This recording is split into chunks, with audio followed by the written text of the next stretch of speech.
gue ngerasa si WBC ini bisa dipakai sebagai platform untuk menyampaikan pesan gitu kan. Nah, pesan gue waktu itu lebih penting daripada sekedar menang. Mimpi gue adalah one day gitu ya, ada kompetitor di WBC yang bukan orang Indonesia, pakai kopi Indonesia.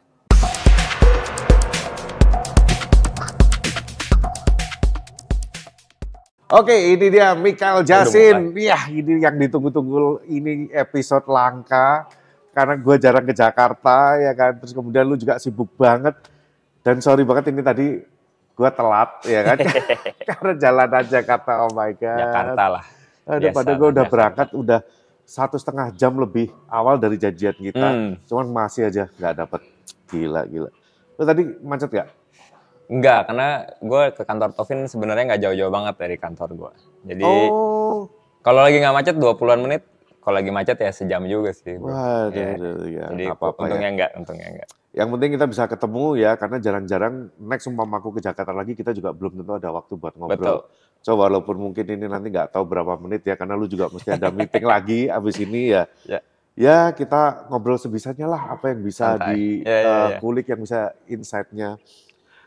Aku sih lebih pengen ngobrolin soal kompetisi lah yang pasti, karena memang image lu ini kan kompetisi. Lagi fresh kan? Baru fresh. Nah, lu sebenarnya berapa kali sih kemarin? 3 kali ya juara Indonesia? 2 kali. 2 kali ya? Berasanya kayak 3, karena yang 2020 kan ke-skip. Maksudnya gue menangnya 2020, tapi yang 2021 nggak ada IBC. Oh iya, 2021-nya karena nggak ada ya? Ya, jadi baru ada lagi kan 2022. Jadi orang berasanya gue menangnya 3 kali, padahal 2 kali doang. Padahal gue kenal sama lu itu juga udah dari sejak 2015 kayaknya. Yang waktu lu pulang ngajar espresso di ABCD, itu kan kita pertama kali kenal kan itu. Dan itu perjalanan lu dari 2015, terus kemudian ikut kompetisi di Australia, di Melbourne ya? Itu di sana, terus itu waktu itu pertama kali ikut apa ya, Mick, yang di Australia? Pertama gue ikutnya CIGS, itu 2014 gue ikut CIGS, langsung nasional karena di Australia pesertanya nggak banyak, jadi lu kayak kirim resume, terus dipilih langsung nasional, 8 orang atau 9 orang lah gitu. Terus 2015 baru... Itu peringkat berapa?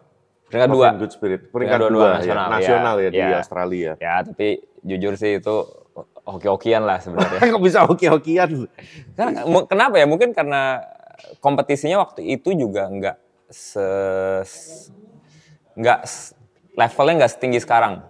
Oh, masih dulu, awal ya? Iya, jadi waktu 2014 itu Danny Wilson yang menang berapa kali di Aussie, di CIGS. Waktu itu tahun itu aja dia juara 6 kalau nggak salah. Dia peringkat di bawah gue. Jadi kayak emang masih belum jadilah sebagai industri, kompetisi levelnya belum tinggi gitu. Nah, tahun berikutnya terus apalagi pas abis si Danny menang, itu udah kayak inilah. Udah makin jauh lebih serius. Lebih kompetensinya udah mulai naik ya itu. Terus lu balik lagi pulang ke Indonesia. Itu tahun berapa ya? 2017 gue balik. 2017 balik, terus mulai kompetisi barista pertama itu 2018. Di 2018. Itu pun nggak langsung menang. Nggak, itu kalah agak.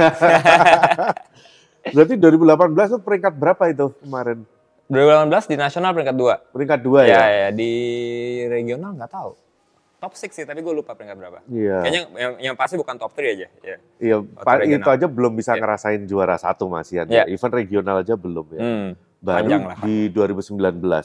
2019 itu. 2019 baru akhirnya juara 1. Impact-nya apa, Mik, pertama kali jadi juara nasional waktu itu? Hidup sendiri. Ke hidup sendiri apa ke... hidup sendiri ya, apa ke karir, ke apa gitu? Waktu menang dari nasional ke World sih belum berasa ya, karena kan cuman 2 bulan waktu itu. Waktu itu Indonesia itu bulan Februari kalau nggak salah. Ya, Februari. Akhir Februari. Worlds-nya April. Fokusnya untuk latihan. Iya, jadi kebetulan sih waktu itu karena Tovin bawa Champions Hub, jadi agak ada aktivasinya lah gitu kan. Karena kan ada acara yang waktu itu ada bawa banyak lah, ada Dale, ada Mike Young, ada Hide pada kesini kan. Iya, betul. Jadi ada acara, jadi agak ngerasain sebagai champion yang harus diwawancara gitu lah kira-kira. Kan itu salah satu job desk-nya champion ya gitu kan, harus wawancara sana sini gitu kan. Nah, udah agak sempat berasa, tapi selain itu nggak terlalu berasa sampai akhirnya Worlds gitu kan. Di World peringkat berapa ya? Worlds peringkat 4. Oh, itu yang 2019 udah langsung peringkat 4 ya?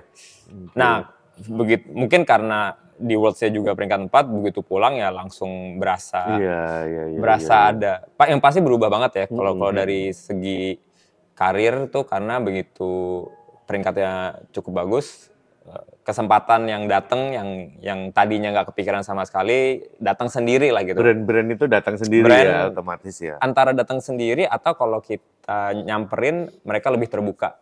Oke. Gitu kan, dibanding kayak. Emang sebelumnya nggak terbuka kalau lu samperin? Ya nggak karena kalau kayak mesin atau grinder atau apa kan nggak cuman terkenal doang gitu ya, kasarnya. Harus ada kredensial juga, karena kan yang dijual tuh alat teknis gitu ya. Iya. Jadi, kalau ya sebelum WBC, sebelum jadi finalis ya, mereka suka lu pun, belum tentu mereka mau jadiin lu misalnya brand ambassador apa, bahkan di endorse, karena kredensialnya belum ada gitu kan. Tapi begitu ada kredensial, brand-brand lebih mudah untuk hire kita, karena mereka juga kayak bisa justify lah, kayak ini orang udah ada kredensialnya untuk bantu jualan mesin atau jualan apa, pastinya akan lebih didengar orang gitu. Nah, yang menarik ini kalau aku lihat justru yang setelah 2019 2020 ya. Menang 2020. Yang 2020 itu di World ini lu malah bawa untuk signature pakai kopi Indonesia itu ya. Yang di Milan 2021. Oh, 2021 ya? Sorry, kalau yang signature beverage doang, Indonesianya itu 2019, itu di Boston itu peringkat 4. Oke. Yang di Milan yang terakhir, yang 2021, itu full 100% Indonesia. Oh ya, itu udah berani full 100% kopi Indonesia? Yoi. Nah, tapi hasilnya, lu peringkat berapa itu? Itu peringkat 7. Peringkat 7, nah kenapa lu segitu pedenya lu ngebawa kopi Indonesia? Padahal lu harus bersaing dengan lah, di World itu kopi-kopinya udah yang pasti mahal-mahal. Gitu. Dan tahun itu ada Yuji juga. Yuji pas keluar ya waktu tahun itu. Sebenarnya Yuji keluar dari 2000, waktu tahun gue di Boston udah ada tuh si yang juara 5 pakai Yuji. Oh, udah pakai Yuji. Ya, cuman rasa Yuji tahun 2019 sama Yuji tahun 2021 udah beda banget, gitu. Jadi ini. Nah, sebenarnya kalau pakai Indo lebih karena waktunya dan situasinya sudah memungkinkan. Karena waktu gue 2019 sempat kepikiran, dan akhirnya pakai kopi Indo kan, tapi kan di SIGBEV aja. Karena 2019 kita mikir itu WBC pertama. WBC pertama itu guanya belum punya pengalaman. Timnya sih udah punya, waktu kan Yoshi bantuin ya. Yoshinya udah ke World 3 kali, jadi dia udah lebih experience, tapi guanya sendiri kita bikin sesimpel mungkin lah gitu kan.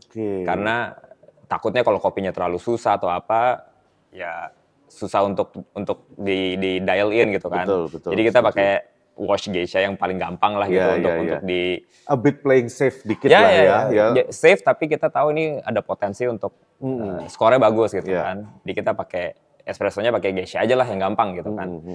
Nah, waktu Milan, karena waktu itu udah ada Catur, udah ada perusahaan gue yang processing coffee. Kita mulai 2019 kan. SSG 2019, Catur 2021. Jadi udah ada perusahaan itu. Nah, kita ketolong COVID sebenarnya.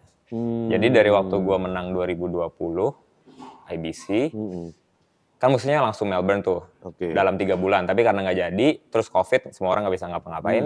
Tahun itu kita fokusin benerin dalam tanda kutip kopi Indonesia lah gitu. Jadi kita coba bikin gimana rasanya supaya bisa lebih menarik untuk format kompetisi barista. Bukan menarik, kan menarik tuh apa ya, relatif gitu ya. Tapi untuk kompetisi barista kita pengen banget supaya bisa. Lu coba langsung involve ke processingnya. Gitu. Iya, karena memang udah ada perusahaannya, emang itu yang pengen gue lakuin di industri kopi. Tapi juga karena waktu itu gue tahu gue masih harus compete 1 kali lagi di WBC karena belum, kita proses, setiap kali proses tuh di pikiran mudah-mudahan bisa. Nah, terus waktu WBC Milan di announce, terus kita persiapan, kan kita nyoba-nyoba kopinya nih. Waktu itu Milan itu Oktober. Kita set deadline buat kita sendiri internal, by bulan Agustus harus nemu kopi yang udah dapat apa yang mau dipakai. Ya, itu cut off-nya. Jadi bulan Agustus ini kalau kita nemu kopi Indonesia yang enak, kita pakai kopi Indonesia. Kalau enggak ya udah pakai kopi apa aja gitu yang aman gitu kan. Karena kan kalau espresso agak beda ya. Kalau manual brew lu ganti-ganti kopi hari kemarinnya ngerus juga masih bisa diakalin gitu kan. Kalau espresso kan 2 minggu, 3 minggu. Jadi timeline-nya beda lah gitu. Nah, akhirnya waktu Agustus itu kebetulan nemu yang potensial. Ya udahlah itu yang akhirnya kita bawa. Tapi sebenarnya lebih dari sekedar cuman pakai kopi Indonesia, gue ngerasa waktu itu karena udah WBC yang kedua, si kompetisi ini gue nggak bisa pakai sebagai ajang cuman buat gue sendiri aja gitu kan. Bukan buat gue menang doang, karena gue ngerasa si WBC ini bisa dipakai sebagai platform untuk menyampaikan pesan gitu kan. Nah, pesan gue waktu itu lebih penting daripada sekedar menang. Ya gue juga pengen menang lah, namanya kompetitor gitu kan. Tiap hari latihan kayak orang bego sampai ya maksudnya kayak jam latihannya panjang banget. Kalau bukan buat menang kan buat apa juga. Tapi lebih dari sekedar menang, kita lebih pengen menyampaikan pesan gitu kan. Nah, pesannya kita pengen orang-orang tahu bahwa level kopi Indonesia tuh comparable sama kopi-kopi kompetisi apa aja gitu. Dan hasilnya memang walaupun secara peringkat gue turun, peringkat 7, tapi dapat peringkat top 10 di dunia pun nggak gampang gitu kan. Lu nggak sekedar beli kopi mahal aja, banyak kopi mahal yang peringkatnya di bawah kita gitu kan. Nah, menurut gue pesannya tersampaikan bahwa si kopi Indonesia ini kalau kita processingnya benar, treatmentnya benar, extraction-nya benar tuh comparable gitu kan. Waktu hari pertama gue juga peringkat 3 kok gitu kan. 2 apa 3 gitu. Jadi ya gitu, ya PR kita ya adalah membenarkan si kopi Indonesia ini supaya lebih bagus lagi, supaya bisa konsisten. Jadi yang nggak kalah penting selain ngejar juara juga adalah sebenarnya message yang mau lu bawa ini, karena efeknya, dampaknya di WBC ini kan memang ketika lu mencapai peringkat tertentu dengan kopi yang lu bawa kan otomatis akan lebih terkenal kan itu kopinya. Iya, kopi itu kayak waktu itu kita kebetulan sama Tuang Coffee kan yang kita kerja bareng dia di Flores. Si Tuang ini ya dari sebelum dibawa ke WBC pun secara lokal dia emang udah banyak lah gitu ya yang tahu. Tapi internationally walaupun dia udah mulai ekspor belum banyak itu. Nah, mereka emang tapi dari dulu udah bagus gitu kan. Nah, ini waktu kita ke Milan bareng-bareng waktu itu si Andre ada di situ juga. Jadi pas banget karena orang nyobain kopinya terus bisa ngomong langsung sama orang yang seberapa gede sih sebenarnya impact ketika lu bawa kopi Indonesia ke sana terus kemudian lu let's say kayak kemarin dapat peringkat 7 dah. Efeknya ini impactnya segede apa untuk si kopi Indonesia sendiri ini? Kalau matriksnya lu mesti tanya Andre. Dia dari jual berapa ton jadi berapa ton gitu ya. Tapi kalau gue lihat di Tokped sih Tuang Coffee tuh selalu di top 10 gitu selalu ada sih kalau di Tokped. Padahal sebelumnya enggak ya. Kurang tahu gue. Iya. Kalau secara jam gitu ya itu ya gue nggak tahu berapa gede gitu, itu gue nggak punya datanya. Tapi kalau secara dari sekedar observasi aja sih si kopi Indonesianya jadi banyak disebut sama orang-orang. Sebenarnya bukan karena gue sih. Gue yakin itu karena momennya pas aja gitu kan. Kebetulan gue bawa di WBC platform yang influential platformnya. Tapi juga kopi Indonesia juga udah cukup siap gitu kan. Dan menurut gue nggak cuman kopi yang waktu itu doang, banyak banget kopi-kopi lain yang ada COE ya kan. Karena begitu WBC Milan tahun depannya langsung ada COE. Jadi orang udah kenal kopi Indonesia, terus ada COE makin naik gitu kan. Jadi sebenarnya apa ya, kayak snowball lah gitu. Emang udah waktunya menurut gua gitu kan. Walaupun mungkin kayak kemarin aku habis ngobrol sama Rainer ya, dia habis dari Qatar itu, ternyata memang kopi Indonesia itu memang di Qatar pun cukup terkenal, banyak yang suka. Tapi ya itu, mereka cuma taunya ya kopi Indonesia. Itu. Mereka nggak tahu daerah-daerah apa, pokoknya Indonesian coffee, gitu aja.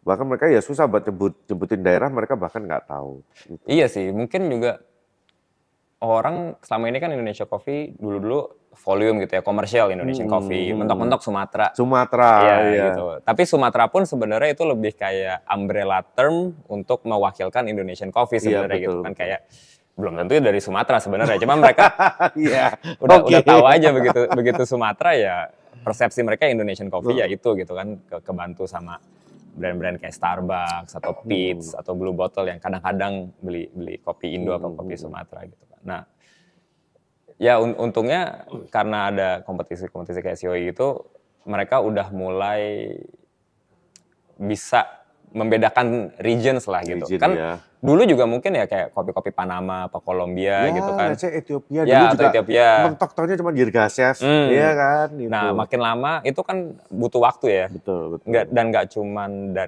dari satu lini doang gitu kayak WBC harus ada atau WBRC karena itu yang orang paling banyak matanya lah gitu kan, orang nontonin. Satu kompetitor pakai. Sekarang udah mulai banyak nih kopi-kopi Indonesia yang dipakai kompetitor nasional yang di negara-negara lain. Kemarin di US ada kompetitor brewers yang pakai kopinya tuang dari Coffee Project New York. Di national level ya, bukan cuma regional lagi. Terus di Canadian Brewers, bukan yang tahun ini tapi yang tahun lalu, Jerome juga pakai kopi Indonesia. Udah mulai ada nih. Wah, udah mulai berani ya. Ya, di Jerman gue dengar kemarin ada yang pakai kopi Indonesia juga. Jadi itu salah satu misi pribadi gue sih dulu ya. Waktu kita prepare buat Milan, mimpi gue adalah one day gitu ya, ada kompetitor di WBC yang bukan orang Indonesia, pakai kopi Indonesia gitu kan. Karena kalau orang Indonesia pakai kopi Indonesia ya udah sewajarnya. Udah sewajarnya. Itu kan ya kita bias gitu kan, kita mau. Nah, tapi kalau kita bisa hampir semua kompetitor pakai kopi Panama lah kemarin gitu kan. Kalau kita bisa ada di level itu berarti ya pekerjaan kita udah bukan selesai tapi nggak sia-sia karena sudah diakui sama orang yang beneran nggak bias gitu kan. Betul. Gitu. Gila, menarik. Ya gitulah. Tapi kenapa yang kemarin 2022 nggak tampil, nggak kompet lagi? Karena kasih kesempatan Jesse. Sebenarnya banyak sih yang pasti orang nanya dong. Iya, yang pastinya begitu Milan kelar, gue tau gue nggak bakal kompet lagi untuk sementara waktu gitu. Bukannya beneran berhenti ya, tapi pas udah pengumuman terus abis weekend itu kayak orang-orang nanya langsung gitu kan. Atau ngomong langsung dong tahun depan gue kayak break dulu satu capek, kedua waktu abis Milan itu gue nggak ngerasa ada lagi yang bisa disampaikan gitu karena waktu yang WBC Milan itu gue beneran udah kasih all out udah kasih 100%, udah nggak ada lagi yang bisa dikasih. Belum ketemu lagi yang baru. Iya, waktu itu gue kayak udah ini kalau gue ikut kompetisi lagi gue bakal ngomong hal yang sama lagi.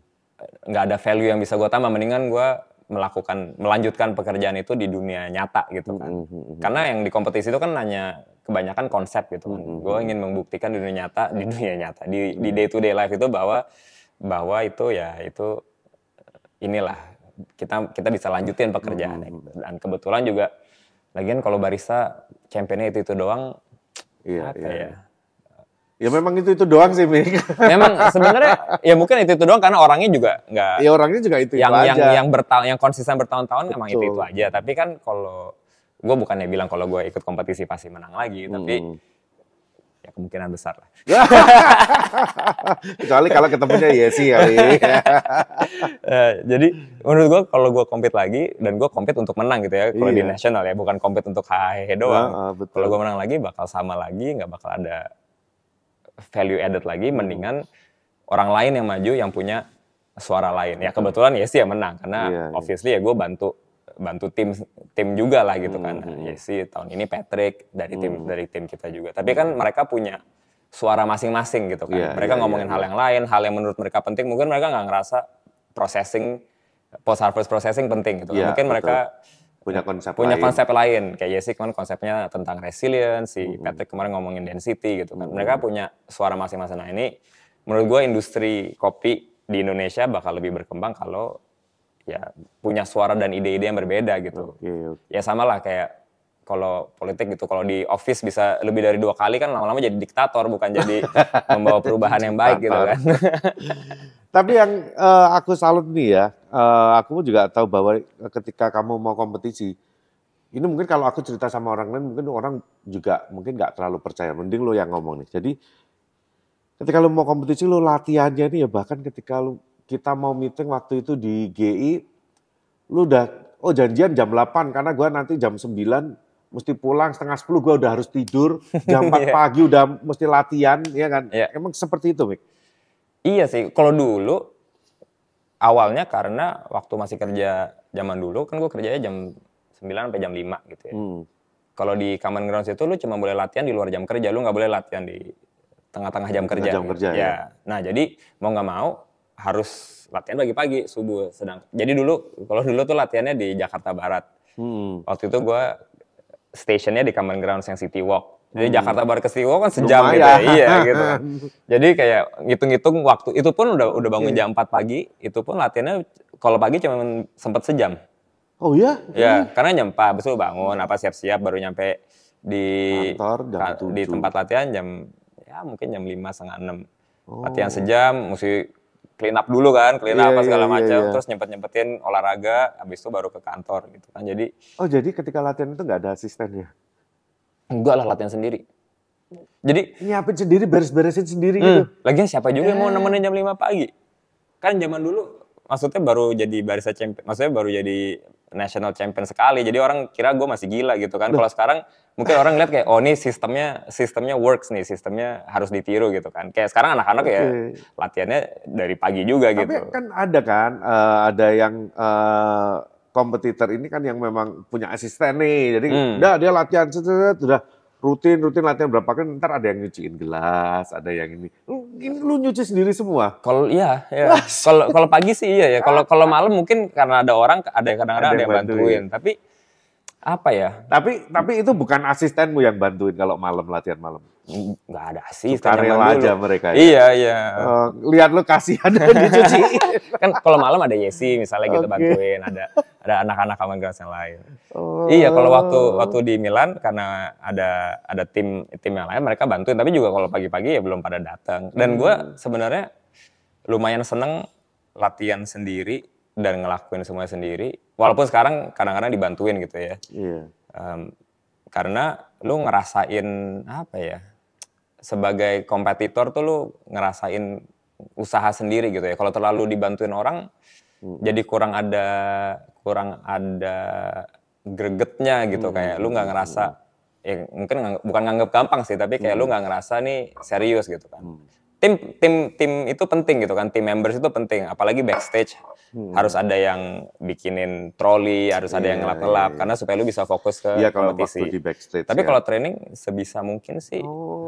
Ya. Karena aku lihat sekarang rata-rata banyak nih kompetitor yang mau ikutnya, ya itu ada yang nyuciin, ada yang apa gitu.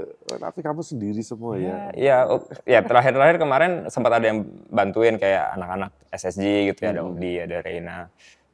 Mereka waktu itu bantuin, tapi sebisa mungkin gue juga tetap ngerjain sendiri supaya nggak keenakan. Kadang-kadang kalau udah jadi champion suka terlena gitu kan. Kita ngerasa kita udah pantas, udah deserving gitu. Padahal mah belum, bro. Apalagi udah jadi auto dipakai buat jadi BA, ya kan? Nah, lo kenapa sih ambil jadi BA-nya Victoria Arduino waktu itu bareng sama Taufin itu? Selain butuh duit? Ya, selain benefit apa yang bikin lu mau ngambil itu selain nilai kontrak? Jujur itu yang nawarin nggak cuma Victoria Arduino doang. Oh iya, oke, pasti dong. Ini kita di kantor FV. Ya, sebenarnya ya yang nawarin nggak cuma VA, cuman gue ngelihat kerjasama sama brand itu nggak cuma sekedar value kontraknya doang, tapi juga gimana kita bisa kerja dalam jangka waktu yang panjang, nggak cuma sekali-sekali doang, dan apakah itu bisa mempunyai sinergi gitu ya, kayak kita bisa tumbuh bareng-bareng nggak? Gitu. Waktu zaman gue kompetisi, VA official sponsor. Iya. Ngapain gue kerja sama mesin lain gitu kan? Iya. Orang gue kompetisi latihan pakai mesin VA, mesinnya juga itu. Ngapain gue pakai mesin yang lain gitu kan? Maksudnya secara practical sense gitu, tapi juga gue lihat secara tim timnya mereka yang tim Italia sama tim di sini solid banget gitu kan. Kayak apa ya? Jadi hubunganmu nggak cuma hanya sama teman-teman di Tovin Indonesia, tapi juga di Victoria. Karena kontraknya global. Juga, ya. Oh, kontrak ini global. Ya, jadi si dealing sama orang-orang Italinya, terus juga sama Tovin gitu kan, itu ya ini bukan karena kita di kantor mereka ya. Enggak. Tapi karena gue milih kerja sama barengan VA sama Tovin karena nyambung gitu, dan di Indo si Simonelli Group, jadi Victoria Arduino, Simonelli, secara distribusi juga banyak, juga luas gitu. Jadi make sense lah, secara bisnis make sense, secara relationship make sense, secara orang nyambung. Jadi ya kenapa enggak? Iya. Kalau aku sih kan memang sama Tovin ini kan udah lama ya. Jadi aku temenan sama Tony ini udah dari 2008. Iya. Yang aku suka itu ya, paling sering datengin champion. Dulu pertama kali yang didatengin sama Tovin itu si ini, Deo. Bukan, sebelumnya lagi itu. Ada itu siapa ya itu namanya, aku lupa itu. Yang dari mana gitu. Tapi benar sih waktu itu, waktu gue kompetisi 2018 apa 19 ya. Kan sponsor grindernya Mitos 2 untuk regional. Terus mereka datengin di sini, di kantor ini. Mereka datengin Andre. Oh, Andre Erman. Ya, Andre Erman tahun 2017. Cuman buat ngasih pembelajaran ke... Waktu itu literally open for public gitu ya. Ke barista-barista yang pengen belajar gimana cara pakai Metos 2 gitu kan.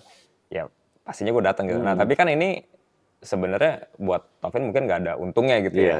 Ini kerjaan-kerjaan yang menguntungkan komunitas dan industri, tapi kalau dihitung duit mungkin rugi gitu kan. Gue senangnya gitu, karena datengin champion kan nggak murah gitu ya. Mereka ada ridernya sendiri-sendiri, belum juga mereka harus misalnya minta izin sama prinsipal apa segala macam. Dan acaranya digratisin semua. Iya, acaranya gratis, waktu itu cuma daftar di Instagram doang gitu kan. Tapi Andre sih gokil sih dia. Kalau ngejelasin itu scientific banget, terus logiknya. Sampai pusing dengerin itu si Andre itu, wah gila. Iya, dan ya gue juga lumayan dari champion-champion yang didatengin ini, gue belajar banyak banget gitu dari Andre. Terus waktu 2019 ada Champions Cup, si VA datengin gitu kan, itu juga. Dale Harris juga ada nggak ya? Ada Dale Harris, ada Hide, ada Mike Yang. Mungkin Mike-nya orang nggak terlalu kenal ya, tapi Mike itu secara SCA board untuk World Coffee Events dia penting banget sih. Penting gitu kan, yang bikin rules siapa? Iya. Gitu kan. Yang bikin rules and regulation. Iya, terus ada Samo Smirk, ada scientist, jadi kayak. Samo ya, apalagi ya. Aduh. Samo baru belakangan aja dia agak terkenal karena dia mulai posting Instagram kan. Posting gitu, karena dia mesti jualan course bro. Kalau dulu orang yang tahu-tahu aja gitu kan, yang kenal. Terus ini, gue juga nggak mau ganggu waktu lu, ini kan juga lu habis ini udah mau meeting. Terakhir ini ya, jadi gue masih inget nih ya, lu ini kan identik kan orang-orang kalau ngomong, ya pantesan dong menang karena ganteng, good looking gitu. Nah tapi gue paling suka jawaban lu ketika waktu di EJCS Surabaya. Lu di interview sama MC-nya, ditanya, kok bisa good looking, kenapa gini, terus lu jawabannya itu, karena gue punya passion itu bikin orang gimana gitu. Gimana itu? Gue selalu bilang gitu sih. Jadi gue bilang mungkin atraktif ya. Gue lupa dia nanyanya apa, tapi jawabannya itu. Atraktif. Karena gue passionate gitu kan, tentang apa yang gue kerjain. Biasanya orang-orang yang passionate tentang apa yang dia kerjain itu bakal jauh lebih atraktif daripada orang yang sekedar ngelakuin pekerjaan karena uang aja gitu ya. Karena ya semua orang juga bisa ngerjain gitu kan. Tapi kalau kita passionate, kita tuh bakal jauh lebih ngomongin tentang, kalau kita passionate tentang kopi gitu, ngomongin kopinya aja jauh lebih interested gitu. Lu senyum, ngomonginnya lu semangat. Karena lu semangat dan lu senyum, ya pastinya lu bakal lebih terlihat atraktif banding kalau lu lagi cemberut atau lu lagi malas-malesan gitu kan. Terus karena lu passionate, lu bakal terus-terusan ngulik-ngulik, terus bakal terus-terusan ngerjain hal itu dengan sesenang hati, dan karena lu tahu luar dalam, pastinya waktu ngejelasin, waktu ngomongin tentang bahan yang lu passionate itu, pastinya akan lebih atraktif gitu kan. Ya, gila, itu jawaban bijaksana ini. So itu jadi mudah-mudahan bisa menginspirasi buat teman-teman. Jadi jangan cuma dandan doang ya kan. pakai pomade klimis sana sini, tapi juga harus punya passion itu juga. Iya, penting banget untuk jualan. Oke. Sebelum kita closing nih, mungkin ada message yang mau disampaikan buat teman-teman yang kemarin habis menang ya, habis dari kompetisi untuk di World, mesti gimana? Waduh, untuk yang menang doang? Atau mungkin yang mau ikut kompetisi lah. Ya. Sebenarnya mungkin untuk yang mau ikut kompetisi itu, emang kelihatannya kompetisi itu nggak kekejar gitu ya. Apalagi kalau baru mau mulai, karena mereka selalu ngebandinginnya sama misalnya World Champion, sama orang-orang kayak yang masuk final kayak gua, kayak John, kayak Shea misalnya, kayak Wisnu Aji, kayak ngelihatnya udah di situnya doang. Tapi kan kita mulainya juga nggak langsung di situ ya. Kita mulainya juga ya sama kayak kalian yang baru mau mulai gitu kan. Kayak gua baru mulai 2014, baru menang 2019, 5 tahun gitu kan perjalanan. Nah ini yang perjalanan ini yang satu harus dilakuin gitu. Jadi kalau mau lakuin ya lakuin aja dulu gitu kan, nggak usah terlalu banyak mikir lah, apalagi untuk pertama gitu kan. Iya, betul. Nah dari situ belajar pelan-pelan gitu, kalau kalah ya nggak apa-apa gitu kan, karena buat belajar gitu kan, tahun depan diaplikasin, tahun depannya aplikasin lagi. Kalau kalian terus-terusan latihan, dan apalagi kalau latihannya jauh lebih banyak daripada orang lain, pasti itu akan... Pasti ada efeknya. Nggak mungkin nggak menang, suatu saat pasti menang gitu kan. Iya, walaupun tiap orang beda-beda, ada yang 5 tahun. Anthony Douglas baru 7 tahun nggak menang-menang nasional, sekalinya juara nasional langsung jadi juara dunia. Iya, Pit Licata. Iya, Sasha Sestic, semuanya kayak gitu kan. Ada yang mungkin setahun langsung menang nasional, tapi di Worlds-nya 2, 3, 4, 5 kali baru bisa gitu. Jadi sebenarnya kayak di Indonesia sendiri ya, kayak ya di Brewers kayak kita lihat Ardi lah ya. Ardi juga sebelum dia menang juga orang nggak banyak yang kenal dia. Mungkin ketika dia ikut kompetisi juga dia nggak membayangkan dia bakal bisa juara nasional kayak gitu. Raymond Ali juga sampai udah 7 atau 8 kali kayaknya dia udah ikutan, tapi at least tahun ini dia runner up. Iya, gue nggak tahu dia pernah runner up apa belum, tapi kayaknya iya progres kan, jadi gitu. Akan naik deh. Mungkin next time dia juara 1 gitu kan. Jadi pasti ada waktunya lah, tiap orang ada waktu. Selama passionate, selama terus-terusan kerja. Kalau habis berapa kali habis itu quit ya nggak bakal gitu ya. Tapi kalau terus-terusan dimasukin usahanya gitu kan, ya lama-lama kayak apa ya? Sebenarnya knowledge, skills tuh kayak nabung gitu kan. Lama-lama interest bunganya ditabung lagi, lama-lama ketika kecil-kecil lama-lama jadi eksponensial gitu kan. Nah, kompetisi juga skills kayak gitu. Kita bikin kopi, kita latihan lama-lama presentasi. Dari tahun ke tahun mungkin dikit-dikit, tapi dari tahun ke tahun yang dikit-dikit itu ditabung lagi, langsung eksponensial. Nah, itu kita nggak tahu dari dikit ke eksponensialnya kapan. Cuma tahu kalau terus dijalanin gitu. Dedikasi dan konsistensinya. Iya, dan sedikit keberuntungan lah gitu. Iya, pasti harus ada lah luck gitu. Harus ini ya, harus ketemu semua gitu. Gue sering dengar orang bilang luck is the residue of design. Luck itu adalah residu dari usaha dari desain lah gitu. Kayak lu mungkin beruntung, tapi keberuntungan lu hasil dari gimana caranya lu bisa mendesain, latihannya harus efektif, tidur harus cukup, kopinya harus bagus. Ini semua ketemu, ya ada luck gitu. Kalau kita nggak mendesain, kita nggak melakukan keputusan-keputusan yang benar, yang bagus, ya susah juga untuk luck ini datang gitu kan. Lu mau kopi paling mahal tapi nggak pernah latihan, nggak ketemu lucknya gitu kan. Tapi kopi mahal, latihan, terus juga presentasi bagus, jadilah luck gitu kan. Ya gitu. Buset. Wah ini kayaknya podcastnya ini isinya daging banget loh ya. Daging.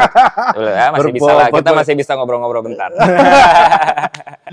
Waduh, gila. Iya sih, karena kalau kompetisi ya mungkin orang kalau sekedar lihat, karena kita selalu memandangnya kayak susah digapai gitu. Dan mungkin orang lihat kayak apa sih gunanya kompetisi, menang dapat duit aja juga enggak gitu. Menang World Championship ya, kalau menang nasional masih dapat, kadang-kadang dapat dari sponsor atau kalau dari asosiasi pasti dapat gitu kan untuk pergi ke World. Tapi menang World Championship nggak dapat duit. Nggak dapat apa-apa. Orang mikir apa sih gunanya gitu. Tapi sebenarnya menurut gua dan gua adalah salah satu case study-nya gitu ya. Setelah kompetisi, apa yang dilakukan di kompetisi itu merubah hidup, satu, merubah hidup orang lain juga, menciptakan lapangan pekerjaan dan segala macam gitu kan. Dan juga apa yang kita ngomongin di kompetisi bisa diaplikasiin di hidup gitu, dan nggak cuma untuk kita doang, tapi orang-orang lain bisa aplikasiin. Jadi impactnya gede banget gitu. Jadi gue sukanya kompetisi itu karena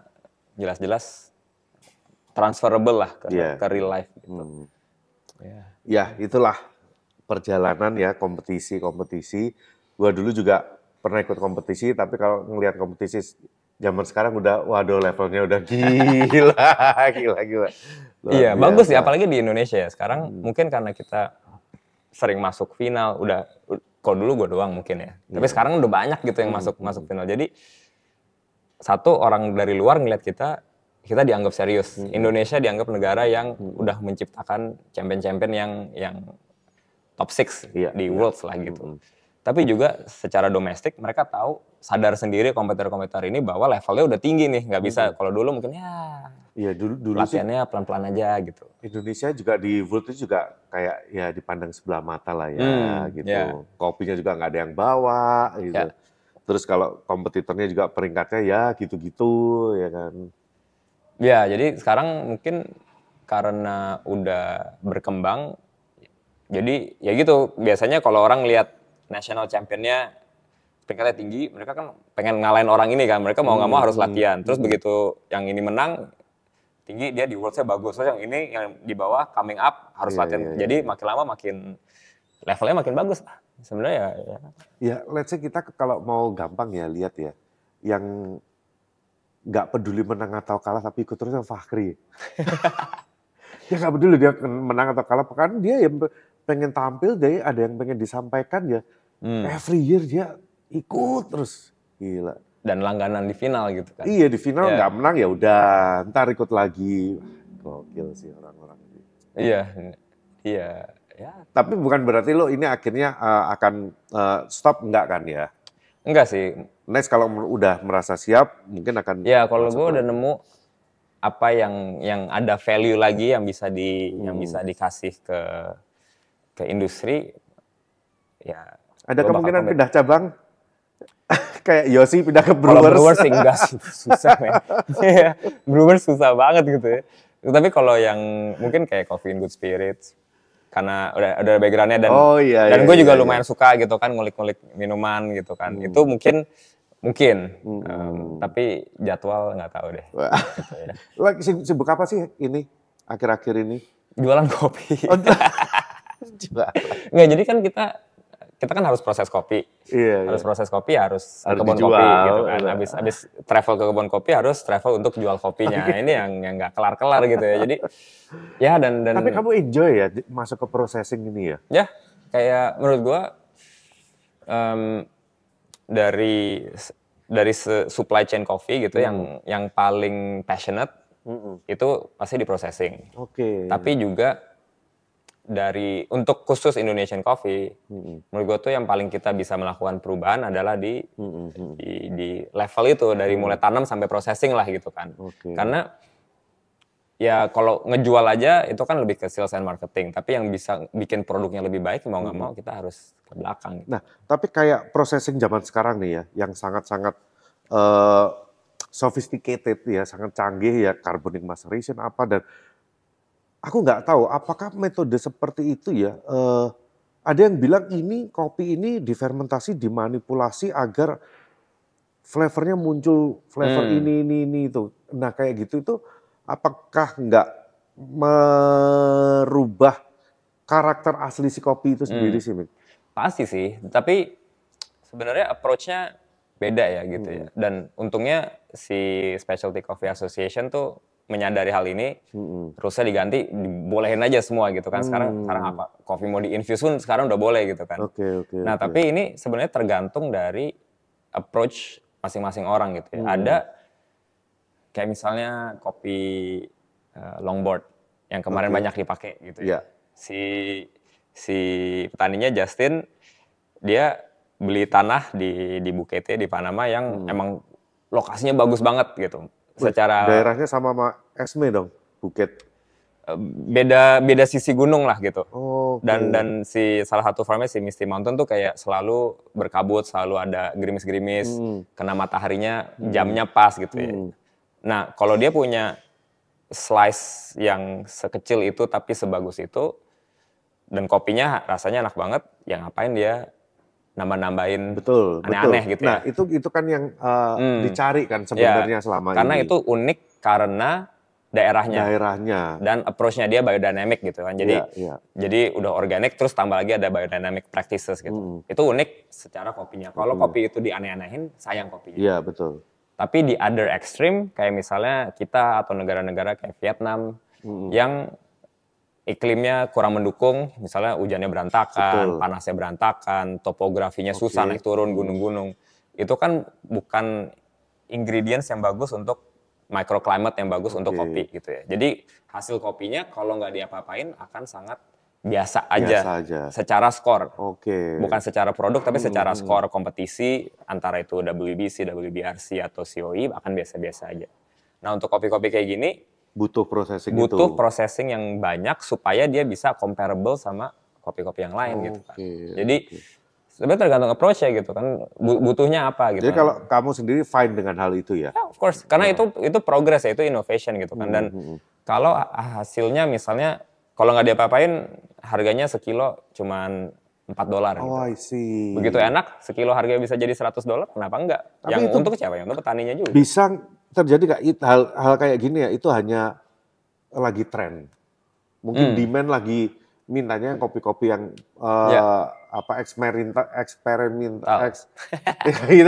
eksperimental processing kayak gitu. Apa memang lagi tren seperti itu ya mungkin? Trennya sih selalu berubah ya. Jadi ya kita sebagai orang yang bikin produk mau nggak mau harus ngikutin sama lah kayak jualan mesin kopi gitu kan. Kalau trennya lagi banyak mocktail misalnya, tiba-tiba keluar yang ada teknologi untuk bikin kayak Pure Brew kemarin kita launch. Ya itu kan adapt ke industri gitu kan. Betul. Kalau trennya cuman fast moving cafes ya mungkin bisa mesin kopinya yang Eagle Tempo. Ya Eagle Tempo gitu kan. Atau kayak yang Apia gitu kan, yang Simonelli gitu kan. Sesuai kebutuhan kan, aku bikin kopi juga gitu kan, ada yang mesti dianeh-anehin, ada yang di wash aja udah cukup, betul. Atau yang komersial ya udah nggak usah sedetail itu, jadi ya gitulah ngikutin tren, ngikutin sales feedback gitu, kayak apa ya yang gue belajar di kompetisi akhirnya diaplikasiin ke bisnis, yang belajar di bisnis diaplikasiin ke kompetisi juga, jadi sangat terkait. Ini ya saling menguntungkan semua pihak juga, dan itu juga bukan kopi yang setelah di roasting terus di flavor ya, bukan begitu ya kan. Nah, kalau itu beda lagi ya. Sebenarnya sekarang sih untungnya karena jadi kalau dulu karena di rules itu nggak boleh, orang-orang banyak diam. Sekarang karena boleh dan menurut gue mengencourage growth. Udah jelas gitu kan. Sekarang pokoknya kalau udah jadi green beans nggak boleh diapa-apain. Setuju. Tapi dari mulai dia ditanam sampai dia dikeringin, sampai sebelum dihal boleh diapain aja. Menurut gue itu bakal bikin orang ya udah ngapain gue bohong-bohong lagi gitu kan. Karena ya itu common practice lah, kadang-kadang orang pakai kopi apa bilangnya apa terus gitu kan. Jadi mendingan dikasih tahu aja udah daripada. Karena susahnya kalau kompetisi juga nggak ada. Susah nge-tracknya juga. Iya, nggak ada accountability-nya apa. Misalnya, buktiin gimana? Misalnya gue bilang ini kopi apa, ternyata pakai kopi apa, buktiinnya gimana? Mau lab test dulu. Betul. Mau berapa bulan? Sedangkan di rules, kalau appeal cuma boleh 1 kali 24 jam. Lab test sudah keluar, telat. Jadi nggak bisa ngapa-ngapain kan gitu. Ya, Oke, Mik. Kita kalau ngobrol juga nggak kelar-kelar ini. Banyak banget, seru banget nih obrolannya. Oke. Kita closing aja Mik ya, karena gue juga nggak mau buang-buang waktu lu juga, mesti aktivitas lagi habis ini. Tapi thank you banget ya, it's an honor ya buat aku, kamu udah mau meluangkan waktu untuk kita ngobrol-ngobrol dan bisa sharing buat teman-teman di Ngopi No Cincong ini. Ya. Oke, thank you Mik. Sampai ketemu lagi. Sampai ketemu. Oke guys, thank you udah menonton episode kali ini dan sampai ketemu di episode berikutnya. Salam No Cincong.